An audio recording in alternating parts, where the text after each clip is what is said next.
Hello and welcome to episode 2471 of Effectively Wild, a baseball podcast from FanGraphs presented by our Patreon supporters. I am Ben Lindbergh of The Ringer, joined by Meg Rowley from FanGraphs. Hello, Meg. Hello.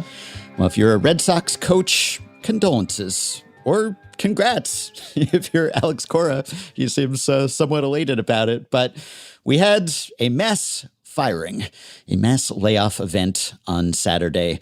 I saw many comps to Boston massacres, Saturday night massacres, possibly in poor taste given other events from this past Saturday. But whatever you call it, here's the tale of the tape. It was not just manager Alex Cora fired, but also most of his coaching staff. Hitting coach Peter Fatsi, assistant hitting coach Dylan Lawson, bench coach Ramon Vasquez, third base / outfield coach Kyle Hudson, major league hitting strategist Joe Cronin, not that Joe Cronin, different living Joe Cronin. Correct. And maybe also kind of Jason Varitek, who was the game planning and run prevention coach, who was euphemistically reassigned, but it's not entirely clear that he cares to be reassigned. Right. So he's off the staff one way or another. AAA manager Chad Tracy has been promoted to take over as the interim manager, along with another Chad Epperson. So the Red Sox are in their Chad era. Maybe that will help. And this was pretty shocking coming as early as it did in the season. And so we will be devoting our interview to this topic today. And we will be welcoming back the Boston Globe's own Alex Spear, our Red Sox preview guest, to talk about what happened here and why it happened in this way and at this time. And the dust is still settling. This is very much still a developing story, and more will come out. But we will talk to Alex about what we know and what he knows. But boy, this was the story of baseball this weekend, because it's early to jettison anyone, and really to jettison almost an entire coaching staff at once mid-season. That very rarely happens. To have it come sort of coincidentally the day that they won a game 17-1. Yes. and to leave intact the coaching side of things that pertains to pitching at a time when the pitching has been quite poor, some of which is the result of injury, but a lot of which is underperformance from established guys and guys who I think we expected to be much better, to be a potential Cy Young contender. My Red Sox World Series pick is looking kind of shaky, if I had to make it about me. I think that timing was odd. I think that Craig Breslow's communication style has been a topic of conversation on this pod and elsewhere prior to this. I'm always mindful of wanting to be fair in my assessments of these things, right? Because a lot of people are kind of awkward when they talk about stuff. And are they really being awkward or unhelpful in a way that is notable, or are we just paying attention? You know, it's like the shark attack thing. Although it is part of the job not to be awkward in that way. Right. There's always a limitation there. And I do think it's worthwhile to sort of distinguish between how does a POBO or a chief baseball officer communicate externally versus how are they regarded internally? Not that communicating externally is an unimportant part of your job, but one could imagine a scenario where maybe you do a less than stellar job talking to the media, but like the guys like you, right? You have the guys, you have the clubhouse. That doesn't seem to be the case here. No. I don't know that I can recall. It's not like every single time a manager gets released, the players are like, whoopee, finally, he's out of here. But very obvious that the way that this was handled internally has fallen flat, that the players are displeased, that the veteran players who are a little more comfortable voicing that displeasure on the record feel free to do so. So they're in a weird spot. And of course, Breslow remains, and we talk about this with Alex, but it's his show now.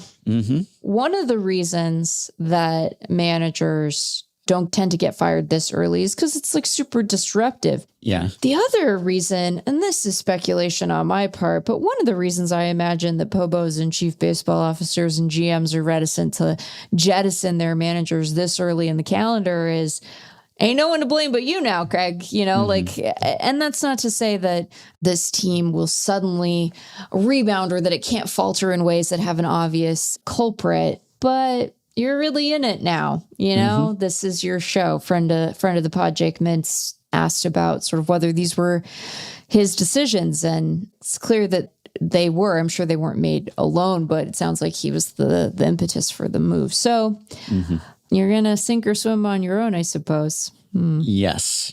And the players were not enthused. And there were some quotes. Garrett Whitlock was one of the guys who said that they made it very clear. This is talking about Breslow, who met with the players briefly and didn't take questions. They made it very clear that we get paid to play baseball and we need to just focus on playing baseball. So kind of a shut up and dribble sort of situation. Yeah. And Trevor Story came out and said he was not satisfied by what he had heard and he wanted to talk to Breslow more and clear the air and get some sense of the direction of the franchise, etc.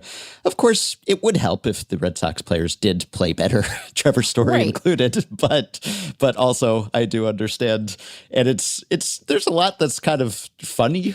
It's partly this happening after the blowout, as you said, the blowout win. And we did a stat blast back on episode 2202 about how rare it is for managers to be fired following a win. Yeah. Because usually managers get the axe after a loss. And it's not unheard of for them to get fired after a win. But at the time we did that stat blast in 2024, I think it hadn't happened since 2010. So it had been a while. It had been a while. You can't hit me with the song if I say it that way. And I think, it's uncommon, and especially coming off of a blowout win. I mean, that made it kind of unintentionally funny. And then the way that Cora responded to it, so he texted various reporters to say, I'm happy, and he tweeted happy. And then he also evidently replied all to some Red Sox organization notice email about this to say that he and his family are going to be just fine. And there was a winking emoji. I mean, is he protesting too much? I don't know. Maybe we'll talk to Alex about that. And then the group photos that all the fired coaches took with Veritek having thumbs down in the first of them. And then in the next one, because they're all just kind of a traveling roadshow now, they all had their thumbs up. They're almost like memeing it. So that was pretty amusing. According to Sport Radar, Alex Cora was the first manager to get fired after winning a game by 16 plus runs since the New York Metropolitans fired Bob Ferguson following an 18-2 win over the Cleveland Spiders in the second game of a doubleheader on May 30th, 1887. So, yeah, you don't tend to see that very often. And then, of course, the punchline of all of this was the Coaches for Hire LLC van. If anyone didn't see this, the van that took the fired Red Sox coaches away, the name of the van company was Coaches for Hire LLC. And when I saw Chris Cotillo tweet the photo of the van, I honestly thought that this was photoshopped or something. I thought it was a gag because there was no possible way that they would hire a van from Coaches for Hire LLC to take away a group of coaches for hire. That just seemed too on the nose.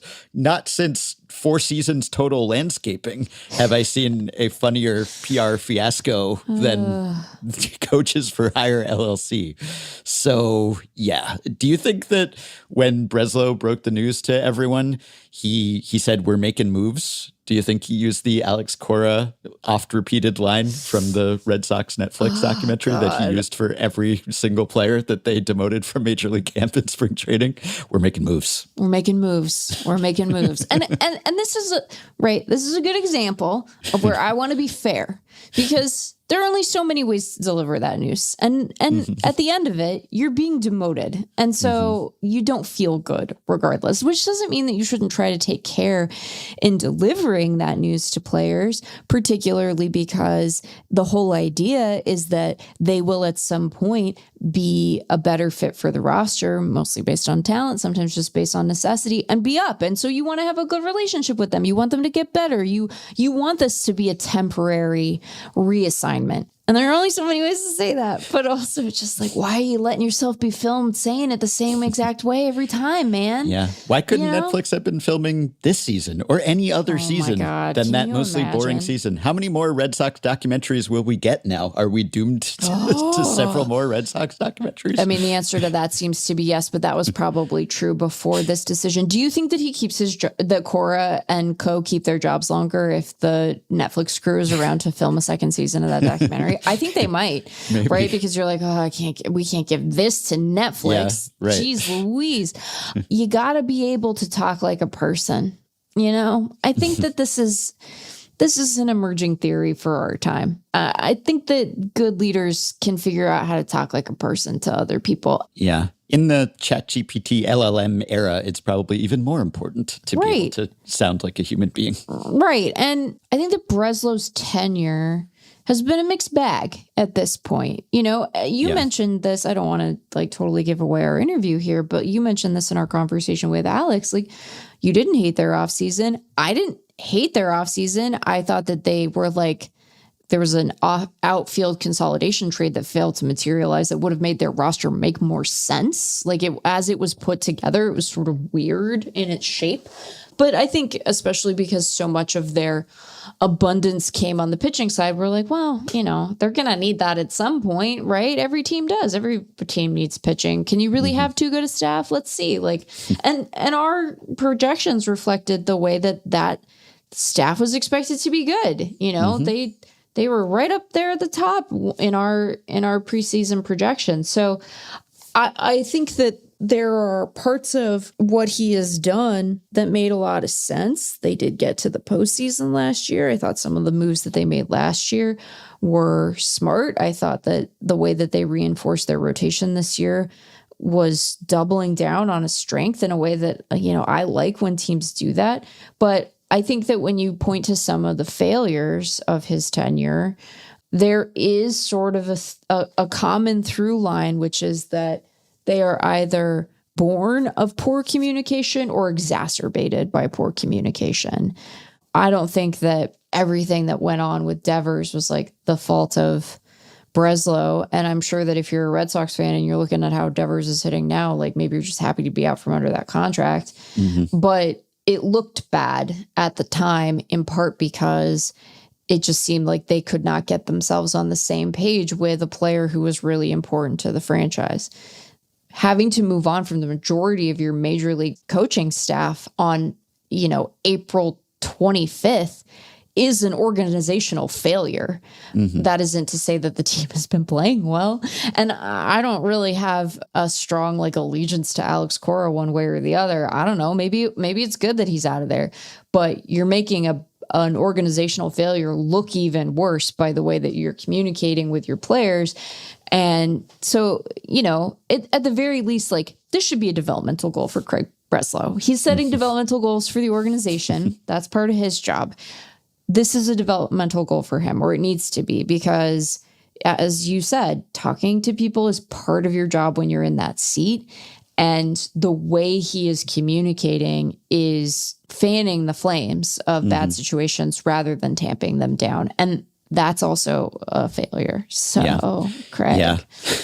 Yeah, I can't easily research this because I don't know if RetroSheet has coach hiring and firing dates, and coaching staffs have expanded so much in recent years, but it is rare for this many coaches to be let go at once, certainly mid-season. I think basically because of the disruption that you mentioned. Yeah. Just it makes sense on paper, I guess, if you're going to clean house, just do it. Just have a clean break and bring in new people, because you could imagine sometimes it seems like a half measure. You let the manager go and then you elevate the bench coach on an interim level. And well, how much are things actually going to change, especially if the bench coach is a buddy of the manager, which isn't always the case, but often the coaching staff kind of comes together at the same time and the manager has some say over his staff. And so if you just dismiss the manager, but then keep everyone else in place, well, how much is everything actually going to change? And then are people going to be sniping about how you let the manager go because he was their buddy or something? So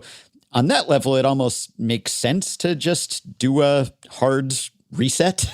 But I could imagine that it doesn't happen very often, if ever, like this, because it must just be hard to kind of keep the routine going. And Right. I guess if you decide that the routine was a problem, okay, but still, you know, you have to elevate all these interim people, and Jose David Flores is now the interim bench coach, and Pablo Cabrera is the interim first base coach / outfield instructor, and then Jack Simonetti has been hired as the interim hitting assistant, and then the promotions from AAA. I mentioned the Giga Chads coming. This is, by the way, this is not Chads. they hope.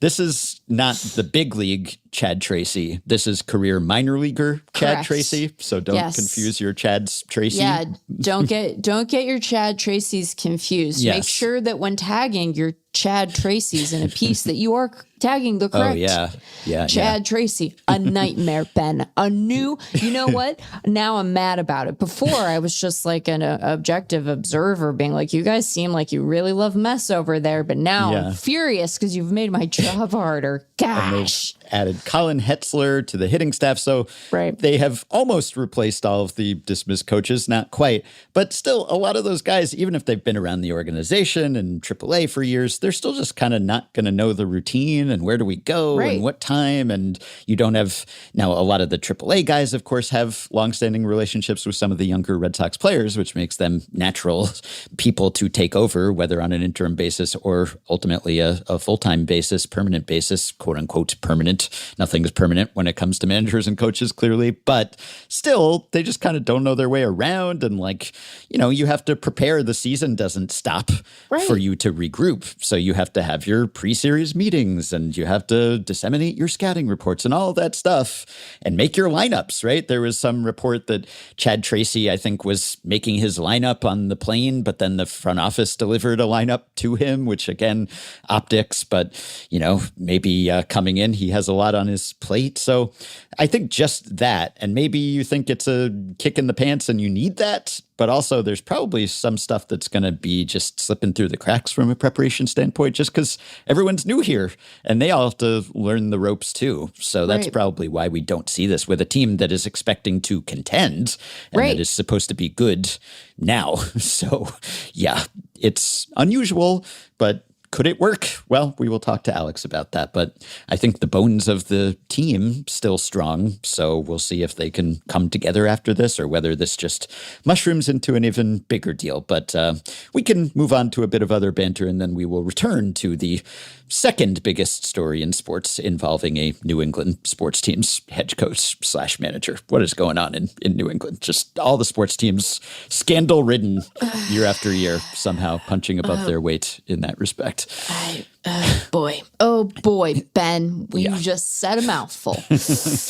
So the interesting thing is that it could be worse. The Red Sox are not off to the worst start of a team this season that was expected to contend. I mean, you look at the changes in playoff odds and, you know, Carlos Mendoza of the Mets, Rob Thompson of the Phillies, they have to be looking over at Cora and saying, well, better he than me, at least for now, because the Red Sox playoff odds are down about 26 percentage points since the preseason, and their odds of winning the division have completely cratered. But the Phillies and the Mets are 9-19 each. The Red Sox are 11-17 after they won on Sunday. So they're already on the upward trajectory here. But yeah, it's been even worse for the Phillies and the Mets. They are down 36 percentage points and 48 percentage points, Phillies and Mets, respectively. Mets got beaten by the Rockies soundly this weekend. So I guess the fact that they are both NL East teams has cushioned the blow a little bit, but not that much because, things are pretty dire for them. The Royals are off to a rough start. The Astros are off to a rough start. The Blue Jays have course corrected a little bit, but still are not doing great. I mean, there are a lot of teams that had high expectations that have fallen far short of them thus far. I sort of jokingly remarked on Blue Sky a little while ago that I think we have to entertain the idea that every team in baseball is bad this year, even the good ones. Yeah. I think I stand by that, because some of the ones that are good, or at least off to good starts, I'm a little skeptical of their ability to sustain. I think the Dodgers are pretty good. I'll go out on a limb and say I think the Dodgers are kind of okay. Wow. I know. It's bold, so brave. Yeah. You're just, people don't talk about that enough, No. Ben. They don't talk enough about how brave you are. Yes, although even they have a mere half-game lead over the Padres, who are doing quite well themselves. Yeah, the NL West is shaping up to be a fun little time, because you're right to say the Padres, as we're recording, only half game out. D-backs 15-12, only 3.5 games back. Do I think they're going to win the division? I don't, but because they'd need at least one good reliever for that to be a possibility. But I'm trying to decide what I'm more surprised by. The fact that the Mets are 9-19 or that the Braves are 20-9. And I know that despite their injuries, and they were myriad, and despite the suspension at Jurickson Profar, they still projected pretty well. Yeah, those Braves. projections vindicated thus far. Yeah, but in my mind, I was like, we're over projecting the Braves, I think. Yeah. And so I'm still surprised to see them 20-9. But yeah, if you had told me on opening day that the Nationals had a better record than either the Phillies or the Mets, well, I would have assumed that it was like the day after opening day and they had only played like one game. So yeah, there's some surprises to be had, but I don't know, getting late early. Yes, so we'll see if any of them follow in the Red Sox footsteps, although these days it'd be hard for them to wait for one of those teams to win. You might be waiting a while if you wanted to axe your guys after a win. I can't believe the Reds are 18-10. Yeah, how about with that? Two guys scoring. With two hitters. Essentially two hitters. Yeah. What if they built the whole lineup out of Ellie and Sal Stewart? That'd be a good idea. But yeah, I mean, they've kind of been a run prevention team for a while now. And you give them a couple of good hitters and a little luck and some one-run wins, et cetera. Sure. And Reds off to a far better start than the Red Sox. And, the Dodgers, they had a double challenge. There was a dual challenge this weekend, which was, I guess, not an accident. But the Cubs were playing the Dodgers, and Nico Hoerner, who was hitting for the Cubs, and Dalton Rushing, who was catching for the Dodgers, they both tried to challenge simultaneously the same pitch. I wondered whether this would happen. I think we even got an email about, would a hitter challenge a ball at some point because they might want to stay at the plate and say not take an intentional walk and keep swinging away or something like that. Would anyone ever make a challenge kind of against their interests?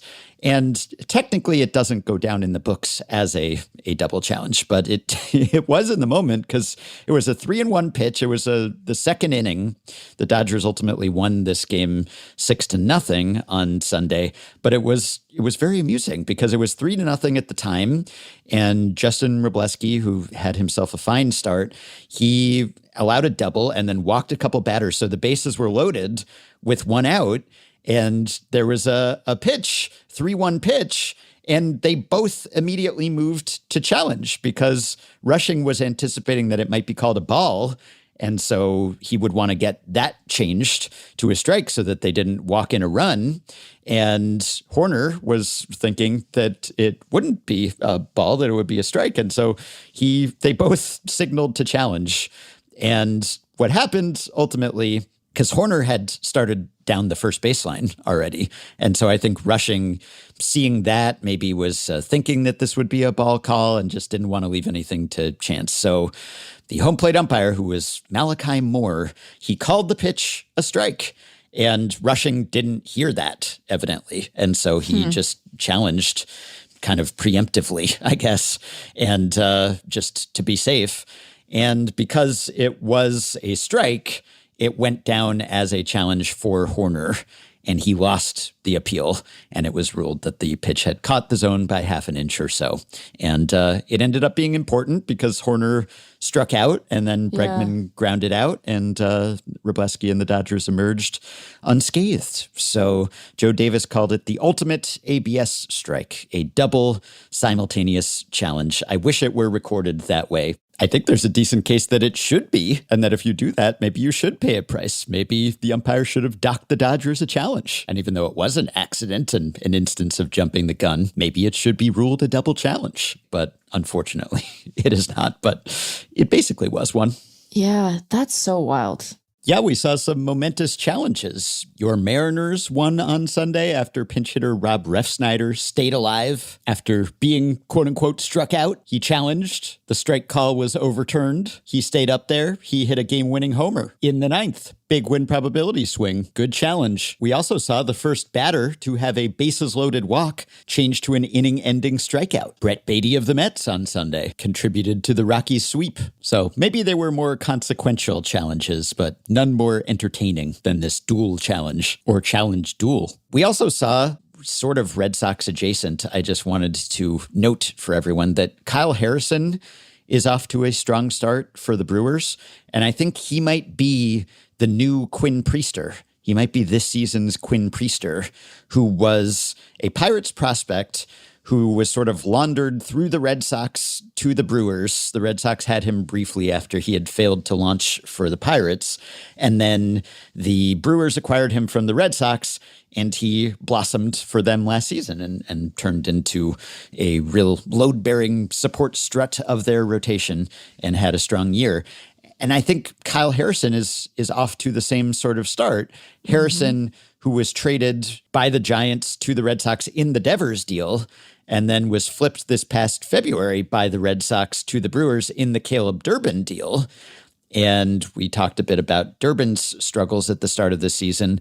But Kyle Harrison, former top prospect for the Giants, he is having a very fine start. And this is actually his best stretch of 5 starts, I think, since the very beginning of his career. He kind of had a hot start when he came up a few years ago as a rookie, but since then he has floundered a bit. And so this is the best that he has been, barely, relative to any other stretch of starts. So maybe it's early yet. It's a small sample, but be on the lookout for another. Did the Brewers fix a prospect who had failed to launch elsewhere, and then the Red Sox didn't have for long before trading him to the Brewers? So another example, maybe.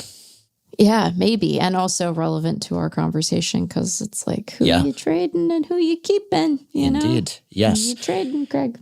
Yes. And speaking of the Padres and their success, so there was another Mexico City series, and there were a couple games played in Mexico City, and the second one was high scoring, as it seemingly always is in Mexico City. And I just took a look at the data because it was, I think it was the Diamondbacks and the Padres were playing in Mexico City, right? And they played just a couple of games there. Yeah, I think it was a 2-game set there. Yes, that's right. And the second one was kind of a classic Mexico City game, just a slugfest and a wild back and forth affair. The Diamondbacks ended up winning 12-7. I think they scored like 11 unanswered runs or something after falling behind. The previous game was only 6-4, so not that abnormal. But we've seen the history of games at altitude in Mexico City. It has been high-scoring slugfest after high-scoring slugfest, as you would sort of expect. So I just looked. Now, we have a sample of 16 Major League regular season games that have been played in Mexico. And the site of those has varied. So initially, they played in Monterrey, and the stadium there was at high altitude, but not nearly as high as Mexico City. So the Monterrey ballpark, I think, would be the second highest elevation ballpark in the majors, were it in the majors after Coors Field, but higher than Chase Field. But it's only like, I don't know, 2,000 feet above sea levels, not super extreme. Whereas Mexico City is higher than Coors. It's way up there. So all of these games have been at a high elevation, but especially the Mexico City games, which are the most recent 6 of 16. So I broke this down, 16 total games, and the average scoring in these games has been 13.4 runs, the two teams combined over that span. So 13.4 runs in all of the 16 Mexico games. It was 12.3 in the Monterrey games, and in the Mexico City games, it's 15.3. So either way you slice it, it's been extremely high scoring, but especially high scoring in the higher ballpark, as you would expect. And this doesn't even count a couple of they've played some exhibition games there too that were also extremely high scoring. So I wrote about this years ago at The Ringer because they had played like a 21-6 game. The Padres have been involved in a lot of these. I think this was Astros Padres. So yeah, there was a 21-6 and there was an 11-1. But even disregarding the spring training exhibition games, it's been extremely high scoring. And I wrote about this because Rob Manfred had mentioned and has mentioned many times that Mexico City is a candidate for MLB expansion. And of course, he's getting serious about MLB expansion and wants to maybe have that worked out by the end of his tenure, which is coming up in a few years. Do you think that this is viable? I mean, it makes sense as a market in a lot of respects. Sure. Just in terms of distance and population and appetite for baseball and everything. But boy, if you think that Coors is the moon, this is higher than the moon. I mean, this is like a couple thousand feet higher than Coors and has produced correspondingly large run totals. Yeah, I think you're right that there is a lot to recommend it as a market for an expansion team. I think two things. One, I think that the environment is so extreme as to potentially be kind of problematic. You know, bad enough to be a visiting team having to go there, but like we haven't cracked Coors yet, and we're gonna. Yeah, the Mexico City ballpark hangover would be. Oh my gosh. And I will also say that I think that there are expansion markets within the lower 48 or Montreal. Or Vancouver, one of my favorite cities, interested in mounting a bid. The Mariners aren't going to let that happen. But I mean, there's no way that they'll allow their territory to be encroached upon by like that. But I would make the Blue Jays games at or T-Mobile. Never in my life will I get that right. Interesting, because you just pop over to Vancouver. Are you satisfied with that? Anyway, I think that there are cities in the U.S. and Canada that are less logistically complicated for that reason that are good sites for potential expansion, which doesn't mean that there can't be or shouldn't be a team in Mexico. I just wonder if Mexico City is the right place to put it. Now, I appreciate the appeal of it from a population perspective, and that is a huge metropolitan area with a huge economic engine and can support a franchise.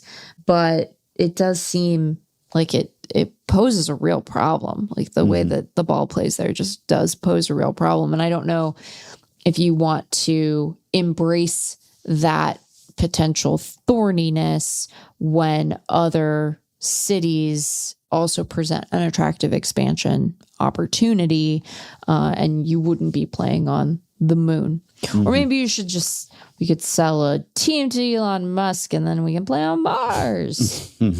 Quite a lot of travel. Yeah, that won't present any difficulties with gravity and lack of atmosphere, etc. But yeah, I mean, even if you rig up a humidor, as they have everywhere these days, it's hard even because of I wrote about this back in the day. I'll link to this piece, but it would be hard even because of the humidity or lack thereof. Like a humidor wouldn't help that much. It wouldn't have, because the relative humidity during the summer months in Mexico City is higher than 50%. And so if you set the humidor at 50% relative humidity, then it has an effect on the ball. But if that's just the environment, that wouldn't work so well. So you couldn't just kind of keep cranking up the humidor, I determined after talking to various people, to correct for that. So yeah, that would be like you'd make the ball too heavy. It would have to be like sopping wet, basically, not to fly there. So, and then, yeah, there's the endurance issues and all the rest, and the pitch movement and everything. So, yeah, the numbers, though, like, so they've been playing these regular season games in Mexico since 1996. And I could have done a more rigorous version of this where I looked at the specific seasons and the specific teams and everything. I didn't, but I think it gives us a ballpark, so to speak, estimate. In MLB, from 96 to present, the average run scoring, both teams combined, per game is 9.2 runs. Okay. In Coors Field games, it's 11.8 runs.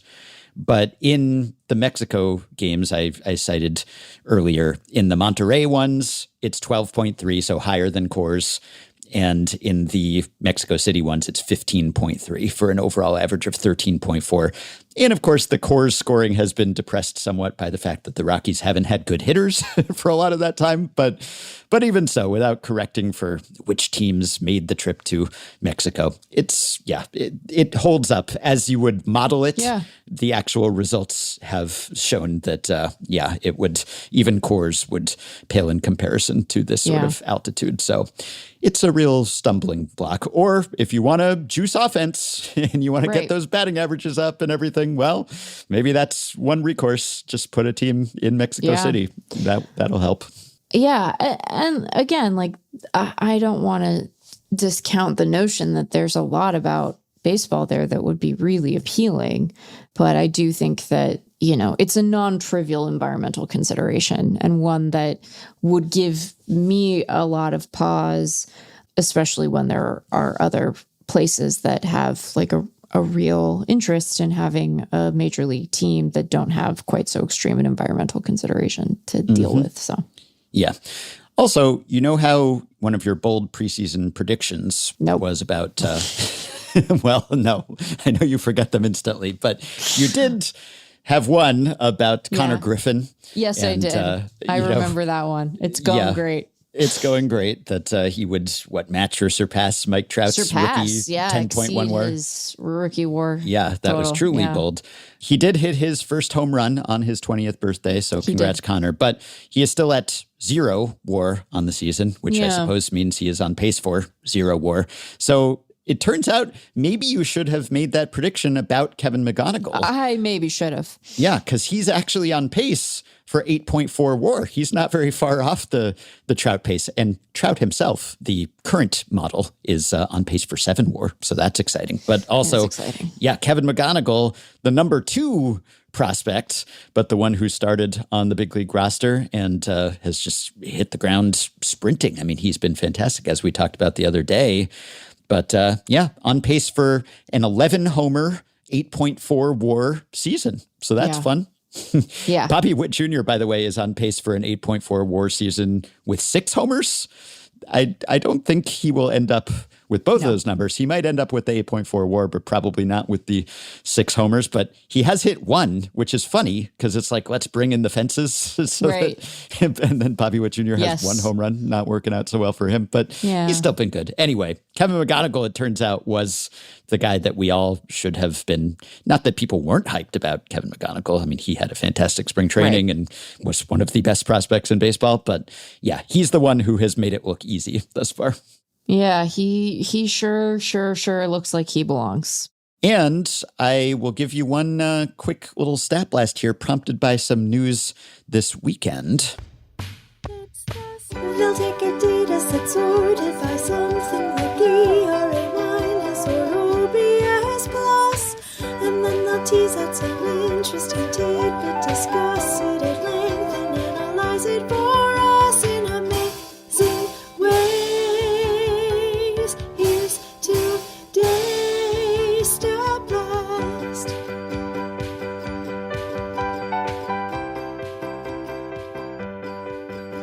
So did you see that Brandon Phillips signed a one-day contract to retire as a Red? I did not see that. Well, you might not have expected that that would happen because you probably expected that Brandon Phillips did retire already, given that he has not been in the big leagues since 2018. And, we talked about the phenomenon, the tradition of players, quote unquote, retiring long after everyone assumed that they had retired. Like they just announced, I'm retired now. And we all thought, weren't you already? But okay. But we talked about the tradition of the one-day contract. Mm-hmm. I think this was prompted by Nelson Cruz signing a one-day contract with the Mariners to retire as a Mariner. So we talked about this on episode 2145 in March of 2024 when that happened. And then we talked about the history of that happening. And we had some follow-ups about the longest gaps between actually playing and ostensibly not being retired and then actually retiring. So Brandon Phillips has not been in the big leagues since 2018. However, what some people might have missed is that he did continue to play professional baseball. He went to indie ball and he played for 4 more seasons after that. So he played into his 40s and played through the 2022 season. And he played in the Pacific Association even, as well as the Atlantic League and elsewhere. So Pacific Association legend Brandon Phillips. So that makes it maybe a bit more understandable why he felt he had to declare his retirement, because he had been more recently an active professional athlete than some people knew, I guess. And also there were people, he was inducted into the Reds Hall of Fame, along with Lou Piniella and Reggie Sanders and Aaron Harang, Reds Hall of Famer, this weekend. So I guess that was part of it. Anyway, whatever. I have no problem with players going back to get honored by their teams and their fan bases and take a last bow with that franchise. Yeah, sure. Fine. However, I was curious about whether this happens as often as it used to. Not the one-day contract part. I wish that we could stat blast that, but that's a little tougher.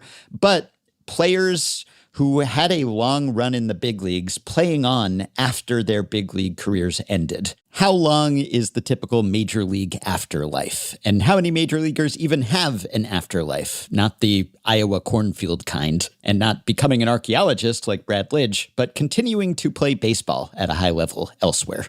Because I know that this was kind of commonplace in the early days of baseball and professional baseball, because back then, while there weren't that many major league teams and the distinction between major leagues and other levels wasn't always that clear, plus you didn't make enough money to retire young. Right. So you had to keep doing something else. And a lot of people, they had non-baseball jobs, but also some people, they kept playing baseball if they could. And so there are tons of stories of long-lasting big leaguers who then went on to just keep hanging on in the minors, or they just went to the Pacific Coast League or something. Because back in those days, before there were big league teams on the West Coast, the Pacific Coast League was almost kind of a quasi-major league. I mean, it wasn't defined as such, but it had aspirations to be a big league, and it was pretty darn professional, and they played even more games per season because of the weather. And there was a lot of support, and you had like Ted Williams and Joe DiMaggio would start in the Pacific Coast League before they'd become big leaguers. And then other guys, they might just go on to have a long, lucrative career there, and maybe it was closer to their homes or something. And so they might actually prefer to play in the PCL in those days than in the big leagues. But my sense was it was much more common by necessity. Players just had to keep playing baseball. They couldn't just call it quits and hang it up. So I asked Kenny Jacklin at Baseball Reference if he could run the numbers for me, because they have, I think, the most comprehensive public database of minor leagues and indie leagues and international leagues and everything else. So I asked him if he could figure out. So I asked him to look by decade. So careers ending by decade from the 1900s through the 2010s. It's a little too early to run the numbers for the 2020s yet. But among players with 10 or more MLB seasons, and not really MLB, but all major leagues, and then broken down by the decade in which their career ended, what percentage of them went on to play at least one additional season in some other league or level?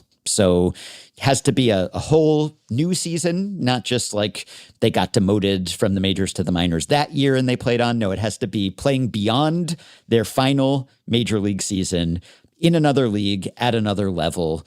Any qualifying pro league, though I did specify to exclude winter ball just because, that's still pro baseball and everything, but it's just a shorter commitment and, it's more common for guys to keep playing winter ball in their home country or whatever it is. So it largely, the data kind of matched my expectations, which is that this has gotten a lot less common. It is less common for guys to do what Brandon Phillips did, because Brandon Phillips had a 17-year major league career and made something like $100 million in salaries and decided that he hadn't had enough. And I commend that. I kind of like it when a, Dallas Keuchel or someone just keeps bouncing around and they'll go overseas and they'll play in the minors. And it's like, doesn't matter if you had a long or distinguished career. They just, it's for love of the game at that point. So I kind of romanticize it myself.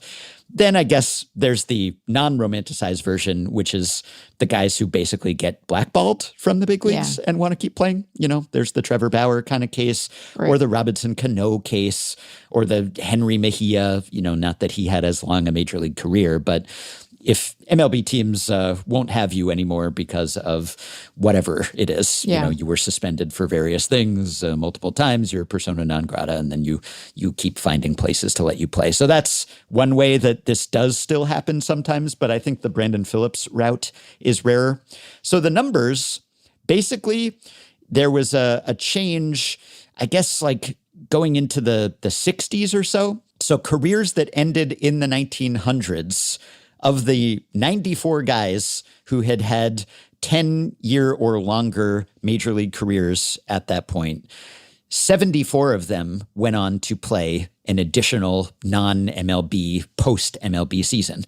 So 78.7% of guys whose big league careers ended in the 1900s after a decade or more went on to play. That's a lot. So more than 3/4 of them, they weren't done when they were done as big leaguers. In the 1910s, it fell to 60.8%, still high. The 1920s, it rebounded to 77.4%. And I think there are a lot of factors that could affect this, like are there other rival leagues that they could go to and what was the pay like, et cetera. 1930s, it fell to 52.5%, but still more than half of the retiring long-tenured major leaguers would go on to play elsewhere professionally. 1940s, 47.7%, 1950s, 50.3%. So basically there was like a step change after the 20s into the 30s, and then after the 50s, it was hanging around like half of big leaguers would soldier on for a few decades. And then from the 50s to the 60s, steep drop off. In the 60s, 25.5%. So a quarter of them would go on. And basically it's been there ever since. It has hardly budged. The 60s, 25.5%, 70s, 26%, 80s, 25.5%, 90s, 27.6%, 2000s, 30.8%, and 2010s, 28.7%. So Brandon Phillips would be one of those. And it's actually about a quarter of guys, which is honestly more than I would have guessed, I think. But yeah, about a quarter of big leaguers who don't need the money, presumably at that point in most cases, and have already had 10 years in the bigs, they don't hang it up. They decide to go on. So 143 of the 499 who retired, well, didn't retire, but were done as big leaguers in the 2010s, continued to play. So that's kind of interesting. Yeah. And I also asked Kenny to break it down in terms of the average number of post-MLB seasons. So in the 1900s, it was 2.98 was the average number of post-MLB seasons that these guys played. In the 2010s, it was 0.49. Yeah. So in that sense, Brandon Phillips is unusual. And even Kenny also broke it down, the average of all players and then the average of the ones who did play on, how long did they last? So in the 1900s, it was 3.8 additional seasons among the guys who played on, which is basically what Brandon Phillips did. He did 4 more years. But in the 2010s, even among the guys who did play on, the average was 1.7 additional seasons. So he doubled that and played longer and at lower levels probably than a lot of guys would have been interested in doing.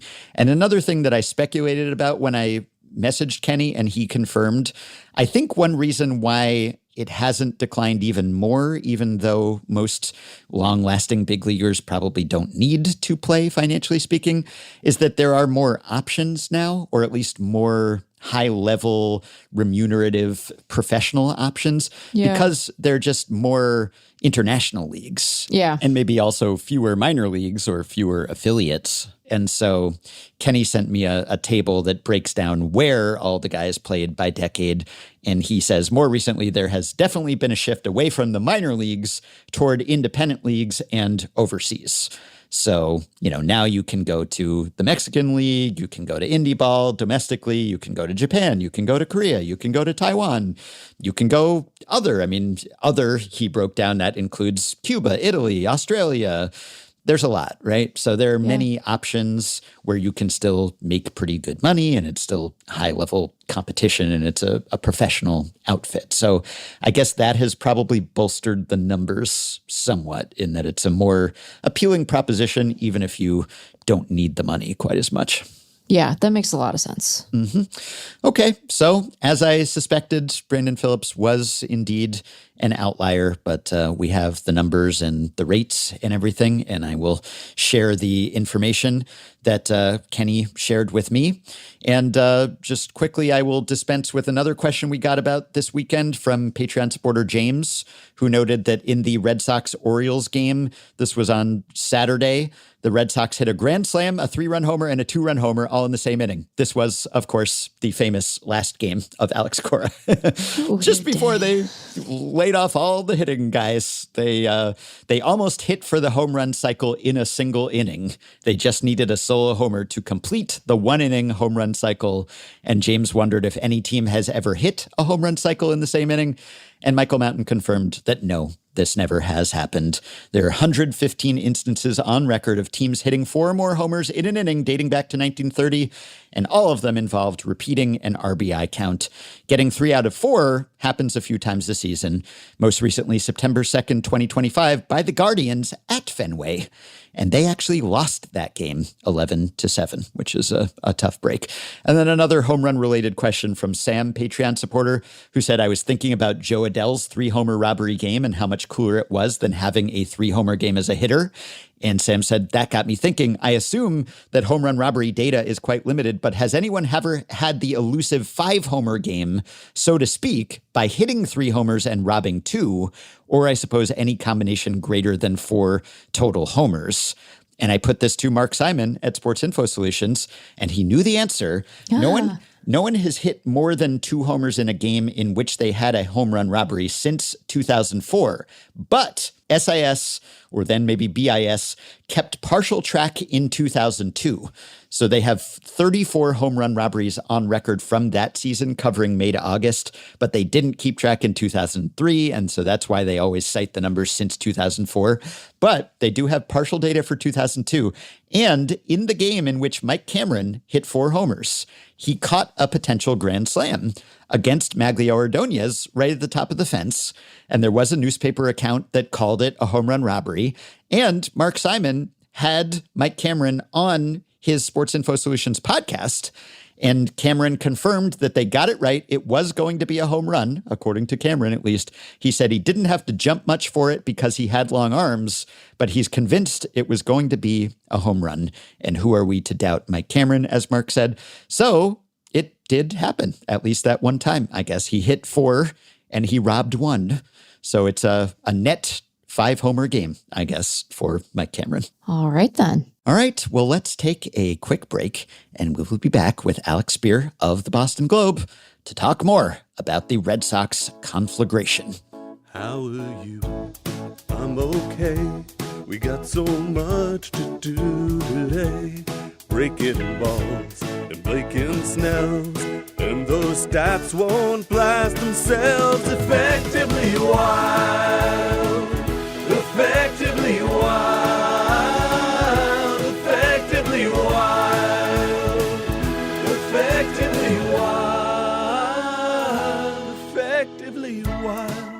Well, 2 months ago today, we previewed the Boston Red Sox season.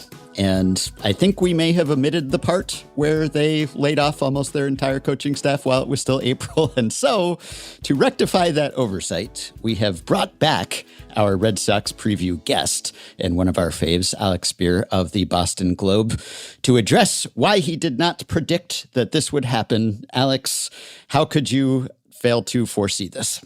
I'm terrible at predictions. I've told you guys this for years, right? Like I used to, you know what I used to do with the little predictions, with my half-hearted efforts to predict what the Red Sox record would be, and now I fully acknowledge the limitations of my ability to see into the future. I apologize for not having been one of the many writers who looked ahead 1 month into the season and envisioned the Red Sox amidst one of their worst starts in franchise history, and amidst a wrecking ball with their coaching staff. Well, you did famously nail their win total prediction a couple times back when we forced our preview guests to predict things, but I would have said you were silly if you had predicted that this would happen when and how it did. Now, I know that you were on vacation when this bloodletting occurred, so that must have been interesting for you. But now that you have gotten back to work and gotten back up to speed, what can you tell us about why this happened in this particular way and at this particular time? I mean, I guess that desperation seems like a reasonably good explanation for things. It's really interesting because I talked to Craig Breslow after the Red Sox had a rough start to the season. This was back 12 games into the season. They'd gotten off to a 2-8 start, which was tied for the worst in franchise history. They had won the next 2 games, so they were 4-8 at the time.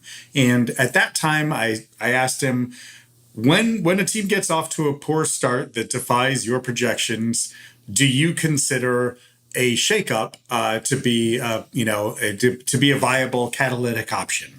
And his response at that time, this was about 2.5 weeks ago, was no, nothing has changed about how we view the coaching staff that got us to the postseason last year. And I think that oftentimes the decisions that you make based on those emotions in the early stages of the season have a pretty good chance to be counterproductive and make things worse. That's a lot that's changed in 2.5 weeks, right? Particularly when you consider that those 2 wins that the Red Sox had just had, when I had that conversation with Breslow, represented the start of a kind of improved stretch of 6-3 baseball that took them into about 10 days ago, right? So you're probably not thinking at that time that you're probably thinking that maybe the temperature check has gone down a little bit over the course of that subsequent stretch of baseball. And then bang, you have essentially a really bad conclusion to a homestand in which the Red Sox lost a number of games to both the Tigers and to the Yankees,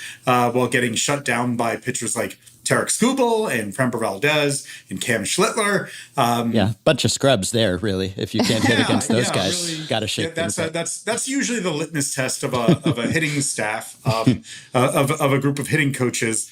But it seems like this decision came together rather rapidly, and the explanation by Craig Breslow was that we have 135 games now. By making the decision now to turn things around and get things right, kind of with the somewhat implied, offer a different voice in the room, but without going into any real specifics. But, I guess that the Red Sox had just seen, were presumably concerned about the direction, about the lack of adjustments, their lineup that they were making individually, collectively, in the micro, in the macro, and decided that extreme change was the most logical response. But it defies what Craig Breslow said a couple of weeks ago, and it defies the way in which the Red Sox, who have really shied away from in-season coaching staff, never mind managerial changes, over the last 20 plus years, this is very atypical behavior for the organization.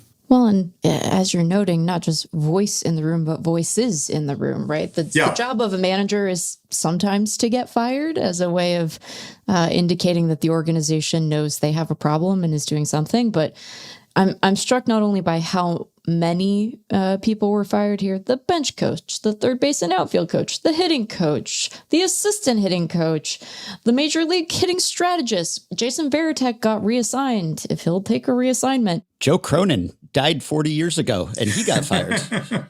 But not only did they remove all of those folks, I'm also struck by who remains, right? That the pitching coaches and coordinators have been left in place. So what can you tell us about the sort of further down the line coaching firings and why the guys who are left are the ones who are left?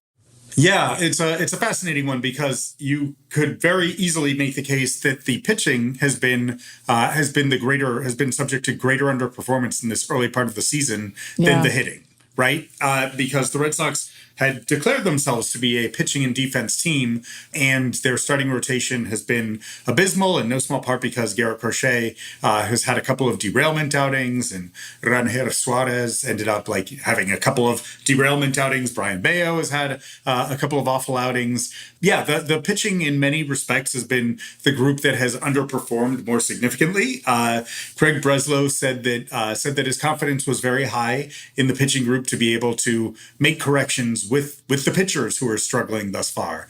So evidently, he did not feel the same way about the hitting group, which raises the question of, why did you sign Pete Fatsey to a 2-year extension this past offseason? If your trust in his ability to work with the hitters was going to be this thin. And there are surely a lot of behind-the-scenes dynamics that exist within a moment like this, right? Especially because the Red Sox have a very young hitting group, which, by the way, means probably more volatile in terms of performance, right? The idea of projecting Roman Anthony entering year 2, projecting Marcelo Meyer in year 2 is more difficult than it is to project someone with Wilson Contreras' track record. But at any rate, you can certainly imagine, and again, this is just speculation, not yet reporting, that there are scenarios in which they wanted to have clarity of messaging along maybe one line of offensive philosophy as opposed to another. It is interesting that the hitting coaches that were gone were, Pete Fatsey, who had predated Craig Breslow's tenure in the Red Sox organization, as well as Dylan Lawson, who had come on board during Chaim Bloom's tenure. Staying is John Soteropoulos, who had been hired out of Driveline during Chaim Bloom's tenure, but who was appointed to the Major League coaching staff just this past offseason that was a Craig Breslow front office move. John Soteropoulos, again, is someone who cut his teeth at Driveline. He's very highly regarded as an instructor. Yeah, you had the guys without the significant Driveline backgrounds were the ones who ended up leaving. And so you now have John Soteropoulos. Colin Hetzler, who was promoted from AAA Worcester, is also someone who had previously worked at Driveline. So maybe there is a desire for more clarity, philosophical clarity about messaging when it comes to training, especially the young players who are going to be an essential part of the Red Sox success, both in the near and long-term future. You can certainly imagine a scenario, and again, this is speculative, in which there was a lot of conversation about adaptive approaches to hitting versus leaning harder into, some of Driveline's more overarching philosophical principles. Although I do think that the idea of Driveline as a kind of monolithic philosophy is exaggerated greatly. You guys are both well familiar with some of the nuance that goes into the Driveline instruction, but I can imagine a scenario in which that was part of the rationale when it came to kind of messaging and alignment and all of that good stuff. But nonetheless, it's mostly people in the hitting group who took the fall. Yeah, I thought Andrew Bailey was just the designated survivor or something, just to ensure the continuity of the coaching staff. But it's true, the starting pitching 27th in FanGraphs WAR and was projected to be best, I believe, coming into the season. So yeah, that's a pretty dramatic underperformance. But so has the hitting been, and maybe in a more dismaying way. Joe Sheehan wrote about this in his newsletter last week, but it's been a breakdown in approach. And there was the concern, which we talked to you on the preview pod about, and you gave credence to the idea that there wasn't enough power or home run power on this team. And they are tied for last in the majors in homers with the Brewers and the Giants, and that's in Fenway. So that has happened. Although I just want to jump in on one quick disclaimer. That has happened in Fenway. Fenway is a hellacious place to try to hit for power in April. Like it's a brutal offensive environment at this stage of the season. It doesn't look warm there. It's the ball flight. The ball doesn't quite have as much carry as it will in June, July, August. Yeah. But the swing decisions seem to have regressed, and just the approach and lifting balls in the air, even if the balls aren't carrying that well, they aren't even really putting themselves in a position to hit for power. And then you look at the young guys that this foundation, supposed to be the foundation of the franchise, Anthony and Meyer and Christian Campbell, of course. I mean, these guys are not in as good a place as they were a year ago. And so that maybe portends something ominous for the direction of the franchise. So I guess that's why you might say we need to step into our message isn't resonating, or we need a new message, or whatever it is. So it's not that huge a sample, obviously. And yeah, I think all the questions that you raise about why now, as opposed to, it's tough to clean house after you make the playoffs. So I guess even if there were concerns, you kind of have to let it ride and go into the season. It's projected to be good. And then maybe, do you think this is kind of these weren't Breslow's guys and he inherited them, and every chief baseball officer likes to have their own people in place. And so maybe he was waiting for a moment when it would be politically defensible to do this? It's really, really tough to say, because he had extended every one of them. Yeah. Including Alex Cora, who in his first year as the chief baseball officer, he gave a 3-year extension to cover the 25 through 27 seasons, and was prepared to give a 5-year extension to. Cora at the time was like, I don't know if I want 5 years. I have family stuff, that I want to be able to, I want to be flexible in my family's future. So let's just do 3. Cool. They find they find that middle ground. Multiple members of the coaching staff who were just fired had signed multi-year extensions this offseason. So those were Craig Breslow decisions. So it is bizarre timing to make that decision 1 month into the season, and to decide that you're going to engage in that kind of wholesale change, unless you're concerned about a rapidly deteriorating development environment, right? Like you're trying to win, of course, but you're also trying to create an atmosphere in which young players feel comfortable in both failure in order to get to success eventually, right? And I do think that the essential nature of figuring out a productive player development environment for a roster that is very young, in which Anthony and Meyer and Caleb Durbin are all in their first full big league seasons, right? That's a pretty tricky thing. And it usually requires young hitters taking some lumps. Like you think back to, let's say, Gunnar Henderson, having gotten a September call-up, looked really good, then being a bad hitter but a really good defender for his first, 2 to 3 months of his first full big league season, and then becoming kind of a perennial all-star / MVP candidate. Like there's an arc there. And on the one hand, I think that argues in favor of giving time to everyone, including members of the coaching staff, to figure out, to help them find their footing, right? Like, I don't think that it's a fair expectation to think that if Roman Anthony and Marcelo Meyer are struggling in April with certain aspects, then it's a reflection on the coaching staff. That might be a reflection of their youth rather than the coaching staff. On the other hand, it is essential to figure out the environment in which, making sure you have the environment in which you think that these players who are still developing in an environment and in a clubhouse and on a roster where experienced veterans are scarce. Like, you really have to think hard and strategically about how you're supporting the young players. Maybe that played into it. Again, it's kind of all speculative at this point, but you just kind of you just think through what the logic can be. But then there's also just the extreme of, they decided that a shakeup was in order because they are, in their eyes, the team is massively underperforming their projections. And so, their hope is that rather than drifting through they might not have another week or two of bad baseball to drift through if they want to maintain their playoff hopes. So clearly there was a decision made that like the need for a catalyst was immediate and urgent in a way that's very atypical, right? Like the fact that they flew up in the middle of a series, in the middle of a road trip, without benefit of an off day, to make this decision, to make this Saturday night wrecking ball to the coaching staff, like that's wild stuff and suggests a level of urgency that borders on panic. Well, we should talk about the roster as it's constructed, I suppose, because as you're noting, more will certainly come out about sort of the developmental aspect of this, what was sort of the tipping point for Breslow and company. But Craig Breslow built this roster, right?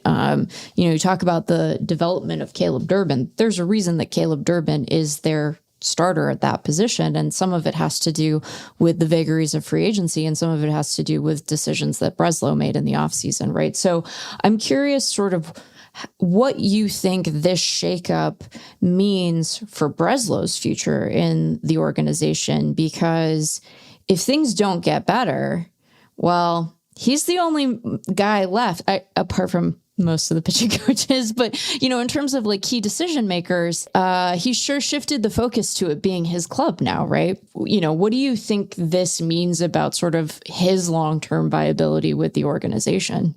It is a great question in an organization that hasn't had particularly long shelf lives for the heads of baseball operations, right? Like it's now well established. Ben Cherington, Dave Dombrowski, Chaim Bloom all ended up being dismissed in the middle of season number 4. Breslow is in the middle of season number 3. There's not a lot of time to waste, particularly when you consider he hasn't won a World Series, which a couple of his predecessors had. And right. Even Chaim Bloom had gotten to an ALCS with the 2021 team. So in answer to your question of what is Breslow's long-term future in the organization, I guess that the rest of the season is going to tell us an awful lot about that. Sure. Because this is his organization now.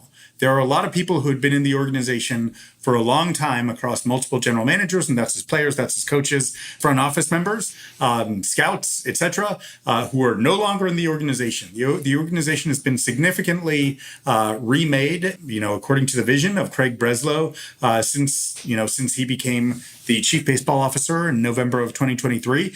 I think he recognizes that. When he was hired, he was well aware of the track record of his predecessors and the longevity of them or the lack thereof. So eyes wide open there. And again, this is, we're kind of engaged in the speculative act of thinking about what a person's motivations are.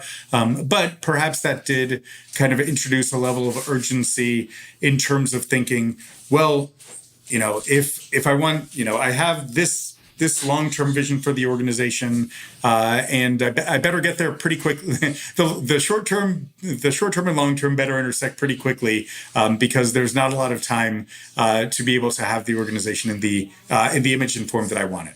What do you think about how this was received by the players? Because it doesn't seem to have gone over great. Sometimes when a coach's staff is let go, a manager's let go, rarely will a player come out and say, oh, good riddance, glad we got rid of him. But you can kind of tell whether they're happy or not.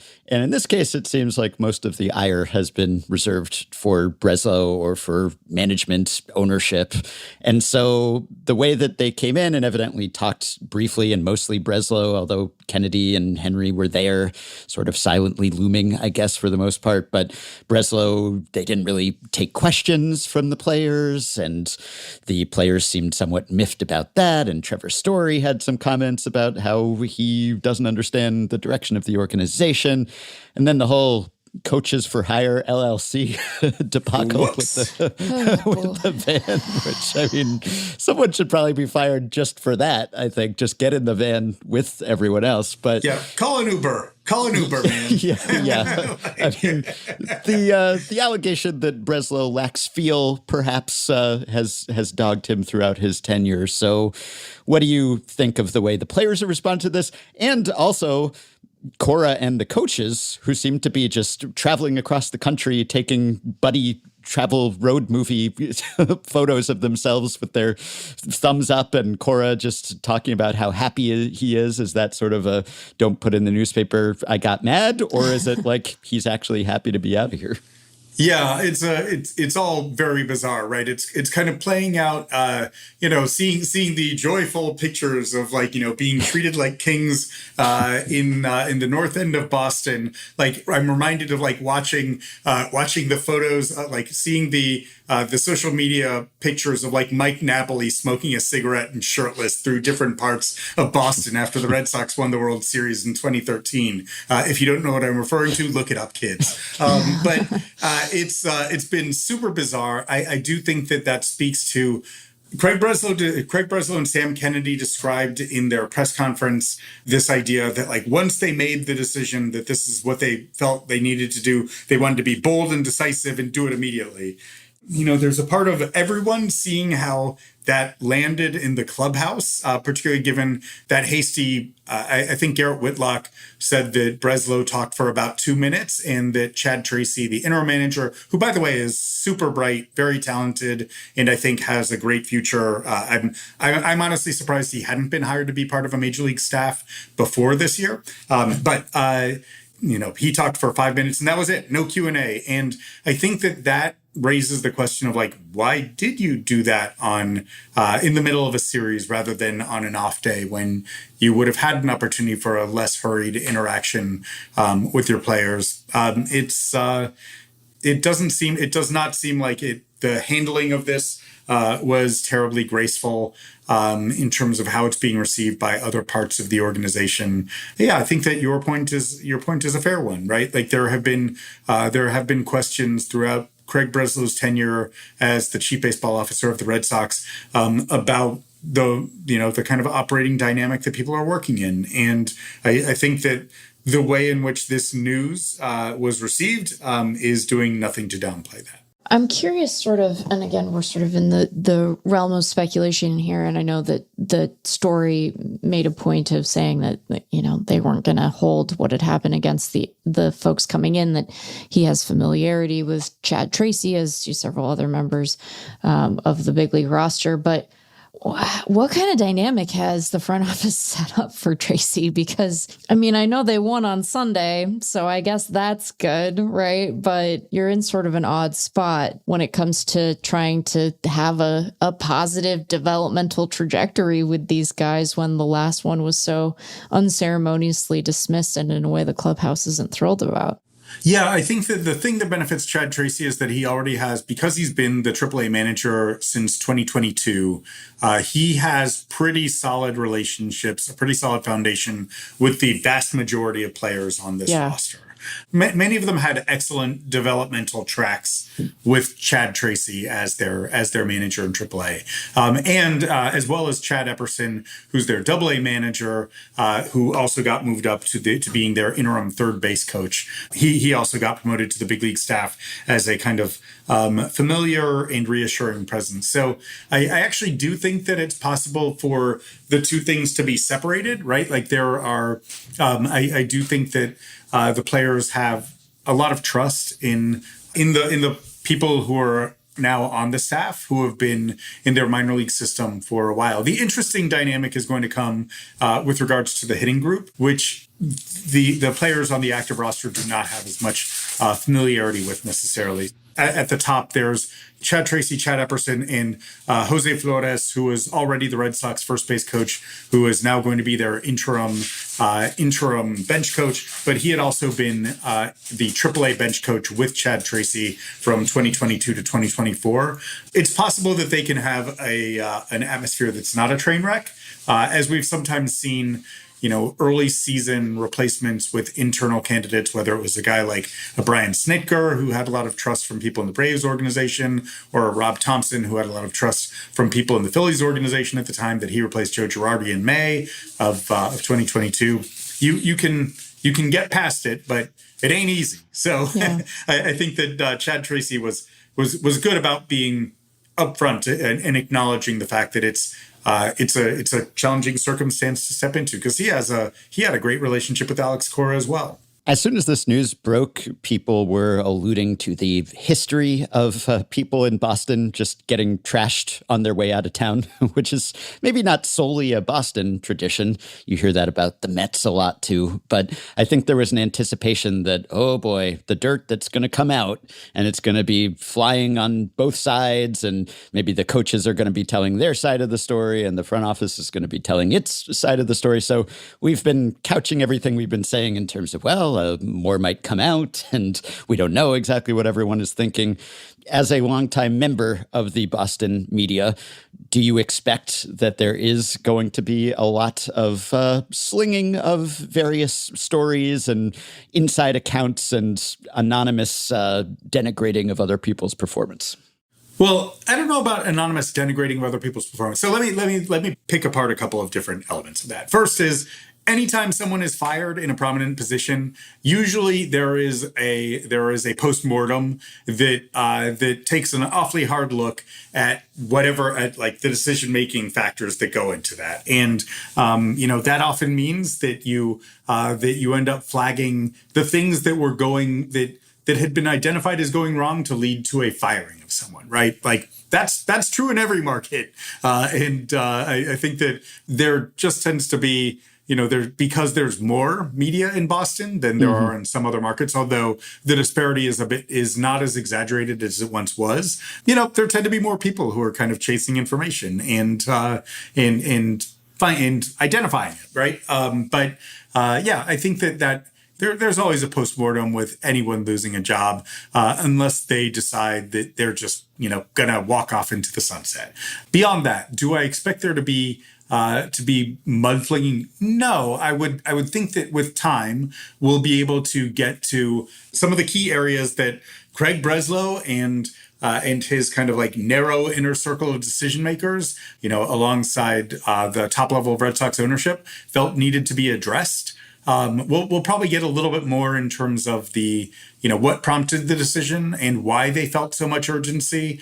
But I don't know that it becomes ad hominem stuff. Thinking back to the history of regime changes that I've covered, when John Farrell when they quote unquote parted ways with John Farrell after the 2017 season. By the way, that dude managed 3 first place teams in a 5-year period, and won a World Series, and has never sniffed another job in uniform in baseball, but and is now happy as a lobsterman. But I mean that literally. That's not a euphemism. He is a lobsterman off the coast of Massachusetts. But when he got let go, there wasn't a lot of mudslinging, and in fact, it was only a couple years after his departure that I was able to unearth kind of the significant and complete fraying of his relationship with Dave Dombrowski that had played a significant role in the player development environment and making it a hard one for the Red Sox in 2017. It wasn't until 2019 that I was able to publish that. I don't think that the history of mudslinging is quite as extensive as is sometimes portrayed, but it is the case that usually firings aren't exactly happy events, and so there does tend to be some effort on the side of either those who are doing the firing or those who are fired to give more illumination as to why they think it was a good or a bad decision, and that can take a number of forms. And I expect that we'll find more. I expect that we'll be introduced to more information in the coming days. What is your sense, and I'm sorry to keep asking you questions that you do have to speculate on, but you noted that there's sort of, in addition to it not having been very much of the season, although a notable stretch because it's the only one we have so far, this is a roster with a lot of young hitters who might have developmental work yet to do, whose performance might be more prone to fluctuation and variance as they continue to adjust to the big league level. Given that is operating in the background here, and then you also have just the reality of wins and losses, how do you imagine they are going to, as an organization, sort of assess the success of these moves? Because you might imagine that a team with this much underlying talent might just start winning anyway, independent of any sort of personnel decisions made on the coaching staff. Simply winning, it doesn't necessarily mean that, this group is say, worthy of having interim tags removed and what have you. Them continuing to lose might speak to continued developmental needs, but it might not say anything about this staff. So how do you think they're going to assess, like, oh, we've done the right thing here. We've sort of righted the ship?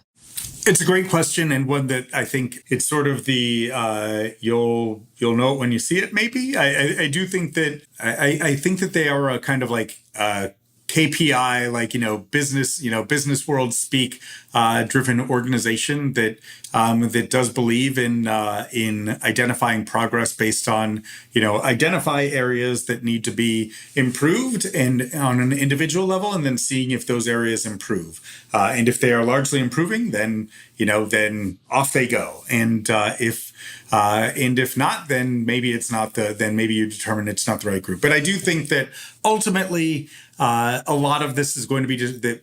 Craig Breslow said this yesterday. Ultimately, it's wins and losses, and he said that the expectations for this group remain unadjusted from where they were entering the season, when they had described this as being a team that they viewed as being projecting as a playoff contending World Series aspirant.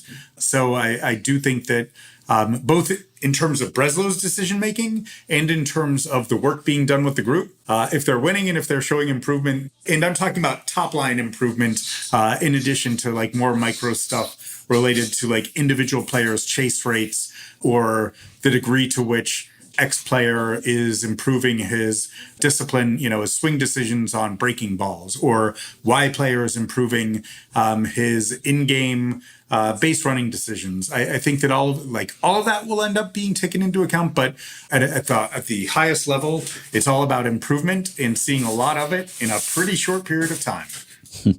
And I guess really the only constant in this Red Sox era, I mean, going back decades at this point, is just incredible variation from year to year and unpredictability. It's just, Neil Payne has written about this and has shown just very few teams, if any, have just had as variable results from season to season as the Red Sox. And often it's when you think they're up, that's when they're down, and vice versa. It's like they just go from last place to winning a World Series to last place again, and you just never know. And I thought that they had a solid offseason, and I thought that they were a good team, and that this would be a good, exciting season for them. So they have defied expectations yet again. So do you think this is just pure randomness, or is this sort of there's something rotten in the state of the Red Sox kind of situation? Because I know a lot of Red Sox fans have that thought that, oh, John Henry isn't invested in the team the way he used to be, both figuratively and literally, and the payroll is not top 10, and that's where they always were, very close to the top. And maybe it's just, Fenway Sports Group is interested in other holdings and franchises, and so maybe the problem starts at the top. Do you think that there's something to that the wrong people were let go, or that there's some sort of pervasive issue here? Because it just seems like fans feel that way going back to the Mookie trade and all of the other exoduses. To what you said, the variation from kind of projections has long predates questions about about how much they were willing to spend, right? So yeah, that's true. I do think that there's going to be, part of this is the fact that they were putting a lot on the shoulders of very young players, and they have been for a couple of years. Like they went essentially through a rebuild under Chaim Bloom. While last year they thought they had come to the other side of that rebuild, they viewed themselves as being on the other side of it with very young players who are vulnerable to performance volatility. I do think that just in my experience of being around the Red Sox, I do think that the big league development environment in Boston can be very challenging in ways that it isn't necessarily in some other markets where there is perhaps more permissiveness for failure, or for at least struggle in that transitional period to the big leagues. Yeah, I think that young players take it very, very hard when they're struggling in Boston in ways that they can swallow them. I've witnessed this before in 2014 when that front office group under Ben Cherington and Mike Hazen was really very introspective throughout that year and kind of reached the conclusion that they had done a disservice to their entire roster by not putting more veteran scaffolding around their young players, and that what they had asked the young players to do was pretty unfair. I do wonder whether or not we're seeing maybe Alex Bregman was the Jenga piece that knocked over the tower. It was striking to me to be around the WBC at the end when Roman Anthony was talking very explicitly about like how much yes, of course he wished that Alex Bregman had been back with the Red Sox this year, and like how amazing it was that like he had been able to talk about his swing with Bregman again while they were at the WBC together, but that now that's not what had happened. So now they had to move forward, and I was like, wow, I didn't expect quite that much candor about the kind of the ache that the void would leave. So there might be some of that where the performance volatility that goes into building around a young group is made even greater by the expectations and pressures of a market like Boston, particularly one with a self-declared expectation of competing for championships. But that might also be BS.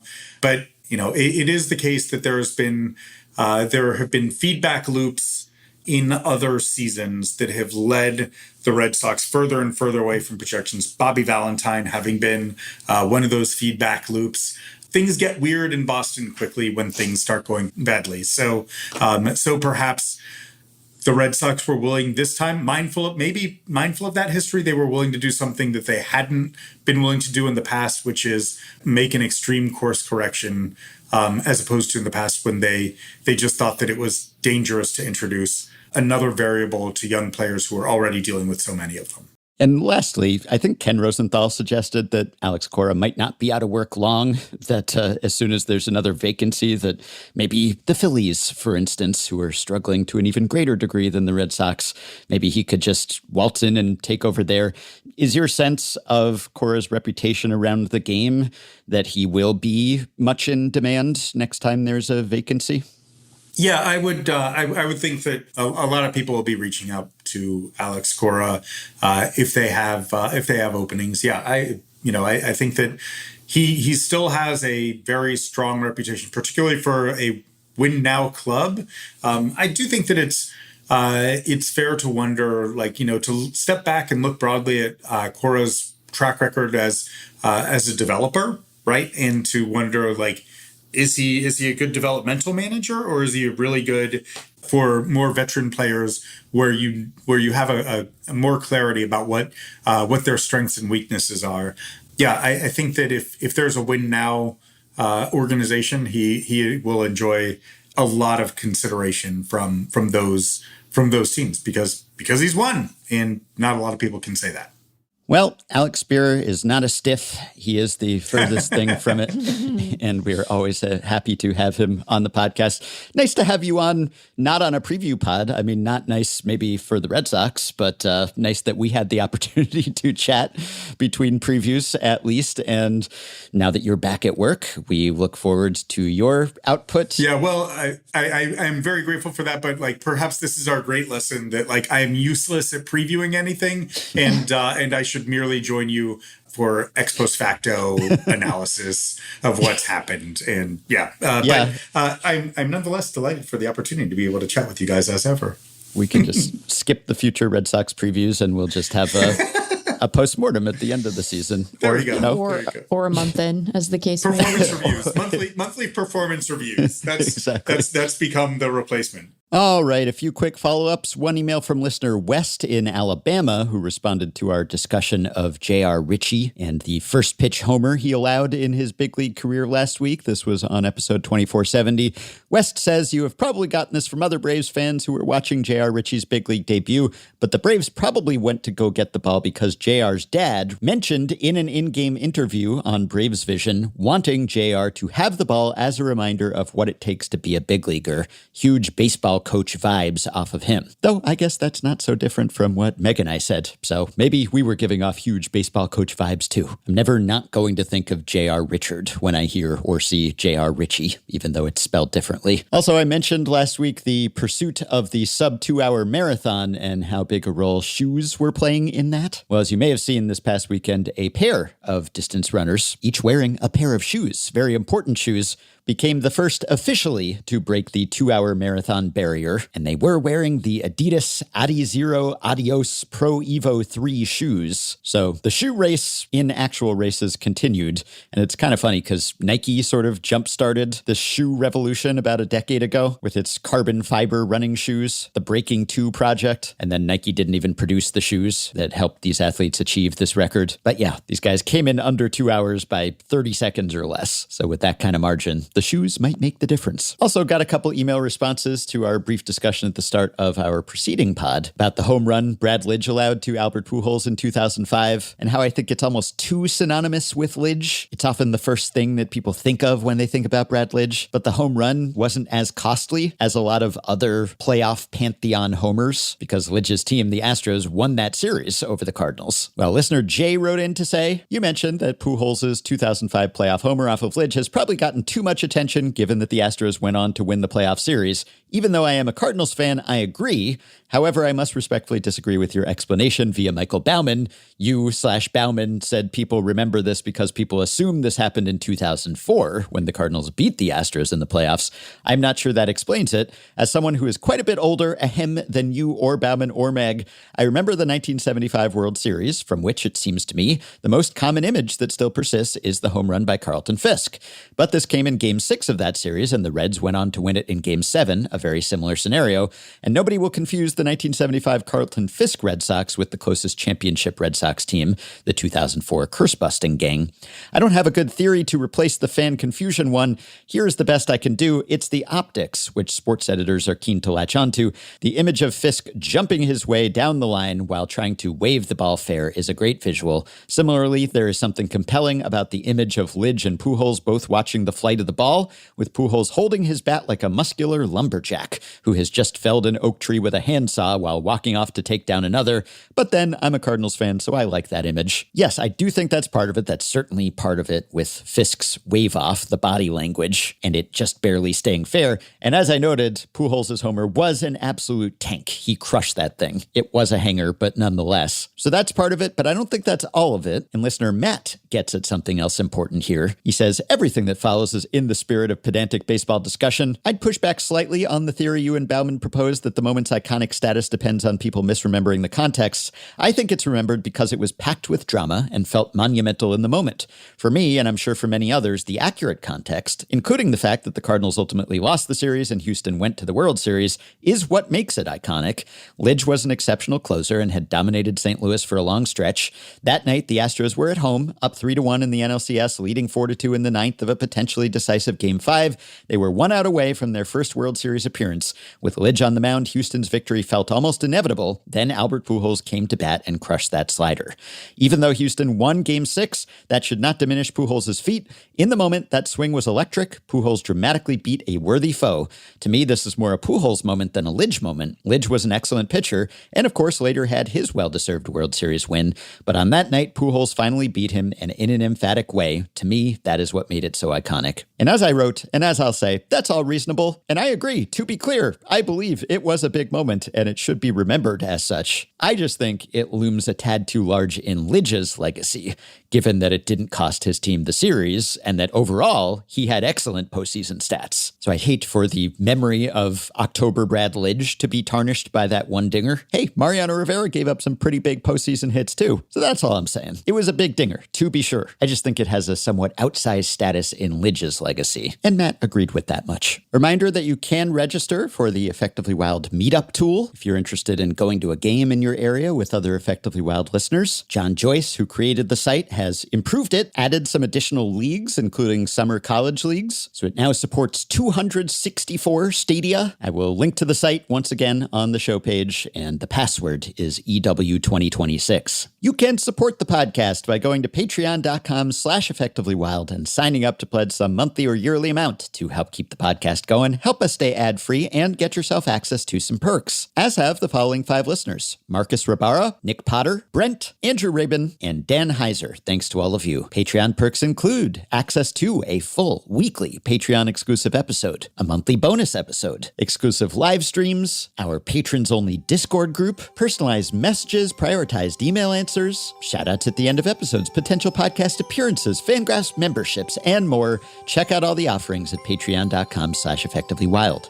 If you are a Patreon supporter, you can message us through the Patreon site. If not, you can contact us via email. Send your questions, comments, intro and outro themes to podcast@fangraphs.com. You can rate, review, and subscribe to Effectively Wild on Apple Podcasts, Spotify, YouTube Music, and other podcast platforms. You can join our Facebook group at facebook.com/group/effectivelywild. You can find the Effectively Wild subreddit at r/effectivelywild, and you can check the show notes in the podcast post at FanGraphs or Patreon or the episode description in your podcast app for links to the stories and stats we cited today. Thanks to Shane McKeon for his editing and production assistance. We will be back with another episode soon. Talk to you a little later this week. Baseball is a simulation. It's all just one big math equation. Hear all about these stats we've compiled, 'cause you're listening to Effectively Wild with Ben Lindbergh and Meg Rowley. Come for the ball, banter's free. Baseball is a simulation.